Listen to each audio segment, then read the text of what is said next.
Salam sejahtera bagi kita semuanya, Bapak Ibu yang dikasihi Tuhan. Salam damai, salam kebaikan.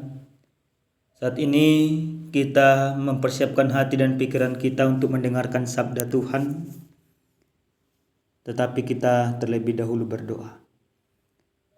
Damai sejahtera Allah yang melampaui segala akal dan pikiran, itulah yang memelihara hati dan pikiranmu di dalam mendengarkan sabda Tuhan pada saat ini. Dan penyertaan Roh Kudus kiranya menaungi kita untuk mengerti dan memahami sabda Tuhan dalam Kristus Yesus. Amin. Bapak Ibu yang dikasihi Tuhan, adapun sabda Tuhan yang kita dengarkan pada saat ini tertulis dalam kitab Yesaya pasal pertama ayat 16 sampai dengan ayat yang ke-20. Demikian firman Tuhan. Basuhlah, bersihkanlah dirimu, jauhkanlah perbuatan-perbuatanmu yang jahat dari depan mataku. Berhentilah berbuat jahat, belajarlah berbuat baik, usahakanlah keadilan, kendalikanlah orang kejam, belalah hak anak-anak yatim, perjuangkanlah perkara janda-janda. Marilah, baiklah kita berperkara firman Tuhan. Sekalipun dosamu merah seperti kermiji, akan menjadi putih seperti salju. Sekalipun berwarna merah seperti kain kasumba, akan menjadi putih seperti bulu domba. Jika kamu menurut dan mau mendengar, maka kamu akan memakan hasil baik dari negeri itu. Tetapi jika kamu melawan dan memberontak, maka kamu akan dimakan oleh pedang. Sungguh Tuhan yang mengucapkannya. Demikian firman Tuhan. Bapak Ibu yang dikasihi oleh Tuhan kita Yesus Kristus, dikatakan oleh orang bijak bahwa salah satu yang tidak pernah turun di dunia ini dan malah naik setiap hari dan setiap tahunnya, yaitu kejahatan. Bahkan kalau kita melihat memang sekarang ini kejahatan itu terjadi di mana-mana. Baik di pemerintahan, baik di tengah-tengah masyarakat, bahkan di tengah-tengah keagamaan sendiri. Yang harusnya keagamaan itu, lembaga keagamaan menjadi lembaga yang paling bersih. Tetapi justru di Indonesia khususnya menjadi salah satu lembaga yang paling korup. Lembaga yang harusnya lebih peduli, yaitu Menteri Sosial, justru lembaga yang paling menyiksa. Itu yang terjadi. Itu realita yang terjadi, yang diperhadapkan di hadapan kita, yang boleh kita pahami pada saat ini. Bahkan kejahatan yang kita lihat sekarang ini, dari yang tersembunyi-sembunyi menjadi sistematis. Bahkan kejahatan itu dikatakan bisa bermetamorfosis, berubah, yang seakan-akan itu kelihatan buruk, tapi dengan bungkus yang begitu luar biasa dianggap menjadi baik. Bapak Ibu yang Tuhan kasihi, terkadang para pelaku kejahatan di zaman sekarang ini bisa kita lihat mereka tidak segan-segan lagi membunuh orang-orang tertentu demi mewujudkan apa yang dia impikan, demi mewujudkan tujuannya. Kejahatan ini juga sering sekali terjadi di tengah-tengah keluarga. Kita lihat, bahkan kita sering dipertontonkan bagaimana kejahatan itu menjamur di antara sanak saudara satu sama lain, saling membunuh dan lain sebagainya. Nah, Bapak Ibu yang dikasihi oleh Tuhan, dalam kebenaran firman Tuhan yang sampai kepada kita pada saat ini, di mana Yesaya menyampaikan sebuah seruan pertobatan kepada penduduk Sodom dan Gomora. Di mana pada saat itu penduduk Sodom dan Gomora mereka memanipulasi segala sesuatu, segala kebenaran. Mereka melakukan peribadahan, tetapi peribadahan yang mereka lakukan itu seakan-akan mereka usahakan untuk menutupi segala kejahatan mereka. Peribadahan itu menjadikan mereka menunjukkan kemunafikan yang sesungguhnya. Dan hal ini tentu tidak berkenan di hadapan Tuhan. Maka Bapak Ibu yang Tuhan kasih, seruan yang disampaikan oleh Yesaya dalam perikop ini, di mana dia mengajak setiap orang supaya jangan lagi melakukan kejahatan. Di mana kalau kita melihat dari ayat yang ke-10 sampai ayat yang ke-15, di sana jelas ditunjukkan bagaimana kejahatan-kejahatan mereka dan bagaimana Allah tidak berkenan lagi menerima persembahan mereka karena kejahatan yang mereka lakukan. Bahkan Tuhan katakan, aku jijik kepada persembahanmu. Dalam ayat yang ke-13 di sana dikatakan, janganlah membawa persembahanmu yang tidak sungguh, sebab baunya adalah kejijikan bagiku. Kejijikan bagiku. Bapak Ibu yang dikasihi Tuhan, itu merupakan sebuah pembuktian bahwa kehidupan bangsa itu sudah benar-benar lari dari apa yang Tuhan tetapkan dan yang Tuhan rindukan.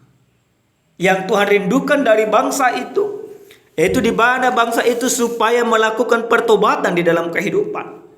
Maka ketika Yesaya mengutarakan segala kejijikan dan ketidaksukaan Allah, maka Yesaya katakan juga apa yang Allah sukai. Dia tidak hanya mengkritik kehidupan mereka, tetapi Yesaya juga menyampaikan solusi atas kritikan yang disampaikan, yang diinginkan oleh Tuhan dari mereka. Apa yang diinginkan oleh Tuhan bisa kita lihat dari ayat 16. Di sana ada sebuah seruan yang disampaikan oleh Yesaya. Dikatakan, basuhlah, bersihkanlah dirimu, jauhkanlah perbuatan-perbuatan yang jahat dari depan mataku. Berhentilah berbuat jahat. Ada kata-kata ajakan dan seruan di sana. Berhentilah berbuat jahat. Karena yang Tuhan inginkan bukanlah kejahatan mereka, tapi yang Tuhan inginkan adalah sebuah pertobatan dari bangsa itu. Maka Tuhan katakan, berhentilah berbuat jahat. Lebih baiklah engkau di dalam kehidupanmu menegakkan keadilan. Lebih baiklah engkau di dalam kehidupanmu yaitu membela anak yatim, memperjuangkan perkara janda. Dan ada satu kepastian yang Tuhan berikan di dalam perikop ini. Tuhan katakan kepada bangsa itu, sekalipun dosamu merah seperti kermiji, akan menjadi putih seperti salju. Sekalipun berwarna merah seperti kain kesumba, akan menjadi putih seperti bulu domba. Yang artinya Bapak Ibu yang dikasihi Tuhan, sebesar apapun dosa bangsa itu, tetapi ketika mereka mau bertobat, maka Tuhan akan mampu mengampuninya, akan mau menguduskannya, akan mau membersihkannya. Karena Allah sesungguhnya Allah pengampun, Allah pengasih, Allah yang tidak menginginkan bangsa itu dihukum. Nah Bapak Ibu yang dikasihi Tuhan, hal itu juga sampai kepada kita pada saat ini. Bapak Ibu, bisa kita lihat sekarang pribadi pas pribadi bagaimana kehidupan kita. Apakah kita sekarang ini masuk ke dalam lingkaran kejahatan, kebencian di dalam kehidupan? Maka ketika kita masuk di dalam lingkaran kejahatan dan kebencian serta lingkaran kemunafikan, maka firman ini mau mengajarkan kepada kita yang pertama, sesuai dengan tema kita dikatakan berhentilah berbuat jahat, belajarlah berbuat baik. Yang pertama Tuhan mau katakan kepada kita, supaya kita mengusahakan diri untuk berbuat baik. Stop berbuat jahat, tetapi belajar berbuat baik. Artinya kata belajar berbuat baik ini diperlukan sebuah kesungguhan hati. Ini diperlukan sebuah komitmen yang benar.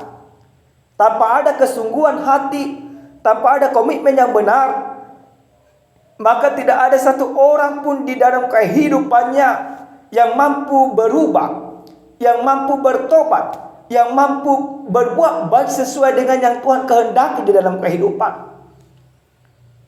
Maka supaya kita mampu berbuat baik, yang pertama dan yang utama kita lakukan yaitu ada komitmen di dalam pribadi kita.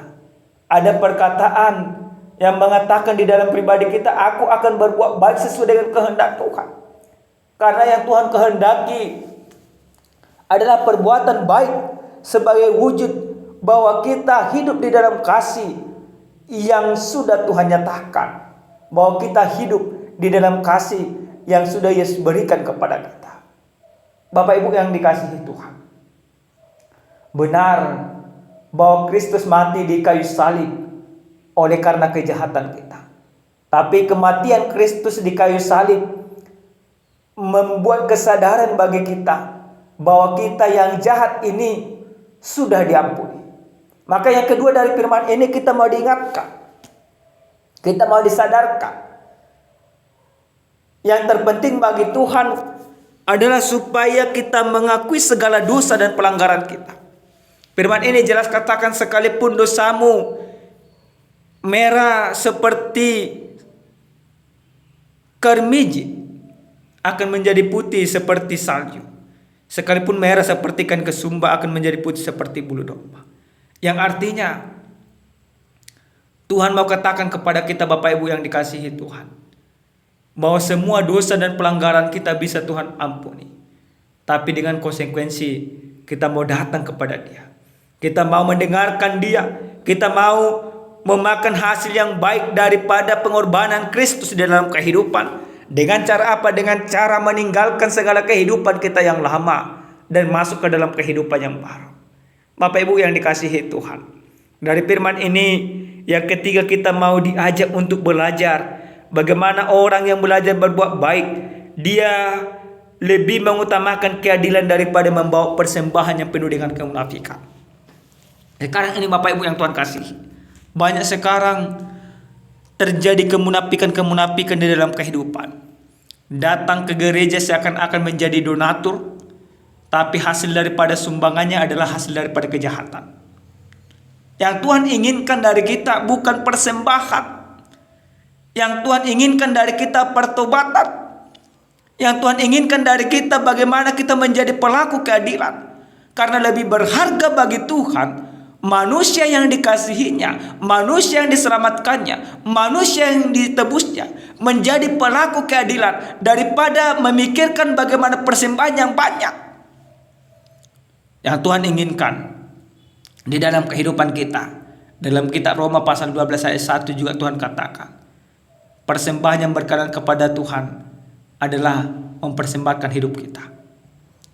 Maka ketika kita mampu mempersembahkan hidup kita menjadi pelaku-pelaku kebenaran, maka itu yang Tuhan inginkan. Bapak Ibu yang Tuhan kasihi, ada sebuah cerita. Pada suatu ketika ada seorang pemuda yang sangat kaya. Dia memang terlahir sudah kaya. Maka dia melihat bahwa kekayaan yang dimiliki oleh orang tuanya dan turun kepadanya di luar daripada yang sesungguhnya. Orang tuanya kaya dikarenakan pelaku korupsi. Maka suatu ketika kekayaan ini diwariskan kepadanya, dia tanamkan di dalam hidupnya, aku akan memperkaya kehidupanku. Dan orang tuanya sepakat dengan hal itu. Apa yang terjadi Bapak Ibu yang Tuhan kasih? Dia membagi-bagikan hartanya ini ke semua orang. Dia datang ke gereja, dia membagi-bagikannya, dia menolong orang lain. Lalu orang tuanya bertanya, bagaimana engkau bertambah kaya di dalam kehidupanmu ketika kami nanti meninggal? Kalau engkau membagi-bagikan harta yang kami wariskan kepadamu. Apa jawaban pemuda itu? Kekayaan yang ku cari sekarang ini bukanlah kekayaan yang sama seperti yang kalian miliki, yang kalian berikan kepadaku. Kekayaan yang akan ku cari dan yang akan kuturunkan kepada keturunanku, kekayaan mau berbagi sesuai dengan kehidupan rohaniku. Bapak Ibu yang Tuhan kasihi, di dalam kehidupan kita sering sekali kita seperti orang tua tadi, yang hanya berfokus mengumpulkan kekayaan untuk bisa diwariskan kepada keturunan dengan cara hal yang tidak benar. Tetapi yang harus kita tiru bagaimana pemuda tersebut. Dia memfokuskan dirinya, memperkaya dirinya dengan perbuatan yang baik sesuai dengan imannya. Maka keterpanggilan kita juga demikian Bapak Ibu yang Tuhan kasih. Mari kita berbuat baik, berusaha berbuat baik, belajar berbuat baik selagi masih ada kesempatan bagi kita. Amin, kita berdoa. Terima kasih Tuhan kami, Tuhan yang maha baik, buat firman-Mu yang sudah kami dengarkan. Kami mengajarkan kepada kami Bapa, supaya kami senantiasa belajar berbuat baik dan berhenti melakukan kejahatan. Kami percaya firman ini akan memampukan kami melakukan apa yang Kau kehendaki. Roh Kudus-Mu menemani kami. Dalam nama Yesus kami berdoa. Amin. Shalom, salam sehat, salam sejahtera.